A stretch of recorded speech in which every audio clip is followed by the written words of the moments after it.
बहुत बधाई और शुभकामना हम दे रहे हैं। साथ ही साथ इस कार्यक्रम को आयोजित कराने के लिए महिला विकास मंच की जिलाध्यक्ष हैं दीपशिखा को विशेषकर हम बहुत धन्यवाद दे रहे हैं, और साथ ही साथ संपूर्ण महाविद्यालय परिवार को जिन लोगों के सहयोग से यह कार्यक्रम आयोजित हुआ है। आदरणीय प्रिंसिपल मैडम हैं यहाँ, और भी मैनेजिंग डायरेक्टर साहब हैं, और भी स्टाफ हैं, और सभी टीचर्स हैं। सबका एक बार पुनः प्रखंड प्रशासन की ओर से हम बहुत बहुत आभार व्यक्त करते हैं। आप सबों के उज्जवल व मंगल भविष्य की मैं बहुत बहुत शुभकामना भी देता हूँ। आज हम लोग दो मकसद से आए हैं। पहला मकसद है आपके साथ कुछ बातें करें, आपके साथ आपके बारे में बातें करनी है जो आपके ज़िंदगी के लिए आपके लिए बहुत ज़रूरी है। और दूसरी चीज़ है आपको अपने देश के लिए कुछ काम करना होगा, क्योंकि देश है तो आप हैं, तो देश के लिए क्या करना है हम लोग इस पर भी बात करेंगे। यानी वोट पर बात करेंगे, लोकतंत्र पर बात करेंगे कि कैसे हमारा राष्ट्र मजबूत हो, कैसे हमारा लोकतंत्र मजबूत हो, हम कैसे अपने देश को मजबूत कर सकते हैं, इस पर बात करते हैं। तो सबसे पहले हम लोग बात करें आपके बारे में। आपसे जो कुछ समस्याएं हैं, जो आपके मन में हमेशा प्रश्न चलते रहता है, जिसका समाधान मिल नहीं पाता है, तो आपसे भी बात करेंगे आपके बारे में। आपके ज़िंदगी में क्या कुछ चल रहा है, आगे क्या कुछ करना है, क्या कुछ आपने सोचा भी है या नहीं सोचा है, यूँ ही ज़िंदगी चल रही है, इन सब के बारे में बात करेंगे। टॉपिक क्लियर हो गया ना? दो टॉपिक है आपके बारे में। पहला चीज़ है तो पहले आप ही पूछिए, फिर मैं पूछूंगा, या पहले आप बोलिएगा तो मैं ही पूछूंगा। तो पहले आपके बारे में, आपकी क्या क्या समस्याएं हैं। पढ़ाई कर रही हैं, आ रही हैं, कॉलेज में पढ़ रही हैं, अलग अलग विषयों में पढ़ रही हैं, तो आपकी क्या समस्या है मैं जानना चाहता हूं कि आप लोगों की क्या समस्या है। किसी प्रकार की कोई समस्या चर्चा कर सकती हैं। और मेरा परिचय हुआ, मेरा नाम राजीव रंजन कुमार हुआ। मैं हूं ब्लॉक डेवलपमेंट ऑफिसर यानी जयनगर BDO हुए हम। इसमें से कोई बताएगा BDO का क्या मतलब होता है और BDO का क्या काम होता है? कोई भी इसमें से, जैसे प्रिंसिपल साहब का क्या काम होता है, मैडम प्रिंसिपल मैडम इनका काम क्या होता है? स्कूल की हेड हैं, पूरा एडमिनिस्ट्रेशन देखना इनका काम, और एकेडमिक एडमिनिस्ट्रेशन देखना, ताकि शिक्षा दीक्षा अच्छी पढ़ाई हो, टीचर्स के साथ आपका बेहतर रिलेशनशिप हो, टीचर्स अच्छे से काम करें, आपके क्लासेज में कहीं कोई परेशानी नहीं हो। काम है ना इनका। अब महिला विकास मंच के दीपशिखा, इनका काम क्या है कि पूरे ज़िले में महिलाओं के साथ कोई समस्या नहीं हो, हमारी लड़कियों के साथ, बहू के साथ, बेटियों के साथ, माताओं बहनों के साथ में, बुजुर्गों के साथ में कोई समस्या नहीं, कोई तकलीफ नहीं हो, कोई उनको परेशान नहीं करे या कोई परेशानी में नहीं हो। यदि कहीं कोई परेशानी होगी तो तुरंत ये खड़ी होंगी, खुद जाएंगी, देखेंगी, बात करेंगी, समस्या का समाधान कराएंगी। कई लड़कियों के साथ जाने अनजाने में कुछ चीज़ें हो जाया करती हैं, तो सब में हमेशा खड़ी रहती हैं। इनका ये काम हो। तो ब्लॉक डेवलपमेंट ऑफिसर का क्या काम होता है, कोई बताइए।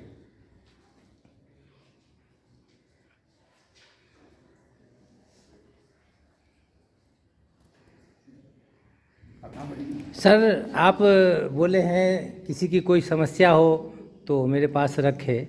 तो कॉलेज प्रबंधन की ओर से मैं एक समस्या आपके सामने में रखता हूं कि जयनगर परिक्षेत्र में ये जो कोचिंग संस्थान जो चल रहा है वो हमारे महाविद्यालय को बहुत ही प्रभावित कर रहा है। ये लड़कियां क्लास में आती है तो फिर कोचिंग चली जाती है, बीच में ही चली जाती है। तो इसका समाधान आपके स्तर से है, हो सकता है, तो कृपया इस पर आप फोकस करेंगे। हाँ, निश्चित रूप से इसका समाधान है। इसका समाधान तो पहले आप लोग ही हैं कि आप लोग पहले, यह तो निश्चित रूप से आपको जानना है कि ट्यूशन होता है और यह महाविद्यालय है, या यहाँ की पढ़ाई का क्या महत्व होता है, तो आपको समझना होगा। आप जब वैसे ट्यूशन सेंटर में जाएंगे ही नहीं तो ट्यूशन सेंटर वाले को खुद ही बंद करना होगा, टाइमिंग चेंज करानी होगी। तो सबसे पहले तो आप लोग को खुद कमिटेड यानी प्रण लेना है कि कॉलेज के टाइम में कहीं भी नहीं जाना है, कहीं भी कोई ट्यूशन कोचिंग नहीं जाना है, सिर्फ और सिर्फ कॉलेज आना है और मन लगा के पढ़ाई करनी है। और दूसरी बात कि जो भी कोचिंग संचालक, मैं आपसे भी अनुरोध करूंगा कि उन सभी कोचिंग संचालकों का नाम और मोबाइल नंबर और उनका एड्रेस कि कहाँ पर वो कोचिंग चला रहे हैं वो उपलब्ध कराइए, और बाकी हम लोग अपने रिसोर्स से भी उपलब्ध कराएंगे। और वैसे सभी लोगों को नोटिस करेंगे हम लोग कि कॉलेज आवर में वो ट्यूशन कोचिंग नहीं चलाएं, उसके बाद में चलाएं। सुबह में, शाम में चला, इस समय में वो नहीं चला। दोनों स्तर पर हम लोग काम करेंगे, निश्चित रूप से समस्या का समाधान हम लोग कर पाएंगे। थोड़ी जानकारी और शेयर करते हैं हम आपसे कि हमारे महाविद्यालय में सभी विषयों के टीचर उपलब्ध हैं, स्मार्ट क्लास चलाते हैं, सारी व्यवस्था जो कमी थी उस सबको हमने पूरा कर लिया है। तो हम इन छात्राओं से आग्रह करते हैं कि ये हमारे पास आकर के शिक्षा ग्रहण करें और इनकी सारी व्यवस्था हम इनको देने के लिए तैयार हैं, कंफर्टेबल व्यवस्था हम देने के लिए तैयार हैं। और आप प्रशासन के पदाधिकारी हैं तो आप कोचिंग पर थोड़ा सा बैंड लगाइए कि वो बैंड लगने से हमको सहूलियत होगा। निश्चित रूप से। अच्छा, आप पहले बताइए सभी लोग कि ये जो सभी समस्याएं हैं, दुनिया में जो समस्याएं हैं या घर परिवार में जो समस्याएं हैं, ठीक है, इन सभी समस्याओं का एक समाधान है, एक समाधान है, एक ही समाधान है, सबसे बड़ा समाधान है। तो जैसे समस्याएं तो बहुत है, सबसे बड़ी समस्या है कि अशिक्षित रहना, सबसे बड़ी समस्या है। दुनिया की सबसे बड़ी समस्या है तो गरीबी नहीं है, सबसे बड़ी समस्या है अशिक्षा, पढ़ना लिखना नहीं।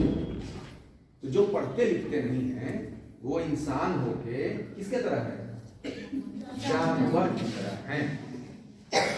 तो सबसे बड़ी समस्या तो अशिक्षा की है, और यह समस्या अपने देश राज्य में और अपने बिहार में और मिथिला में तो और ज़्यादा हमको दिख रहा है कि पढ़ाई के प्रति रुचि नहीं है, जागरूकता नहीं है।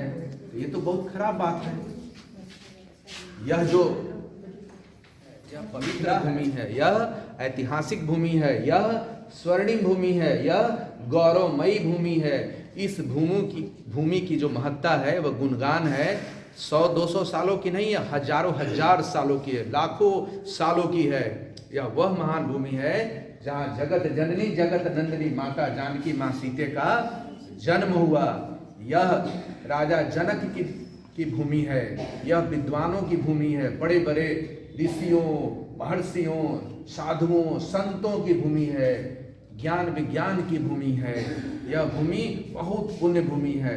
माँ कमला आपकी भूमि को सींचती हैं। यह जो महान हिमालय है, जो महादेवों का स्थान है, यह हिमालय की तराई में, हिमालय की गोद में, आंगन में सब यह मिथिला की पुण्य भूमि बसी हुई है। इसकी जो संस्कृति है, इसकी जो महत्ता है, हजारों हजार साल प्राचीन व महान है। और यहाँ पर दूर पूरे देश विदेश से लोग आते थे, ज्ञान की खोज के लिए आते थे और यहाँ आकर ज्ञान प्राप्त कर मोक्ष पाते थे। आज के लगभग करीब 700, यह बात है 720 के ईस्वी के दशक के आसपास की बात है, लगभग 1700-1800 साल पहले की बात है कि इस देश के बहुत बड़े महान विद्वान थे शंकराचार्य जी। शंकराचार्य जी का जन्म केरला में हुआ था। वो दक्षिण भारत में एक राज्य है अपने भारत में, वहाँ से उन्होंने ज्ञान की खोज के लिए पूरे देश में घूम रहे थे। तो उनको जानकारी मिली कि मिथिला में मंडन मिश्र हैं और उनकी पत्नी भारती हैं और वो लोग बहुत विद्वान व विदुषी हैं। और मिथिला की ऐसी भूमि है कि यहाँ पर शास्त्र चर्चा के लिए विश्व विख्यात था। राजा जनक के दरबार में बड़े बड़े विद्वानों हमेशा बैठे रहते थे शास्त्र चर्चा के लिए, शास्त्रार्थ के लिए।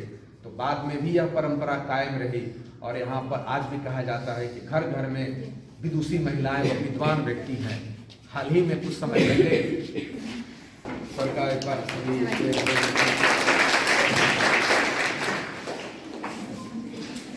पुनः इस विद्यालय परिवार के जो व्यवस्थापक, संस्थापक व कर्ता धर्ता आदरणीय सराफ जी हैं, मैं पुनः प्रखंड प्रशासन की ओर से, आप सबों की ओर से मैं बहुत बहुत धन्यवाद व साधुवाद देता हूँ कि आज इस कार्यक्रम में आप पधारे हैं। आपकी उपस्थिति शोभायमान है।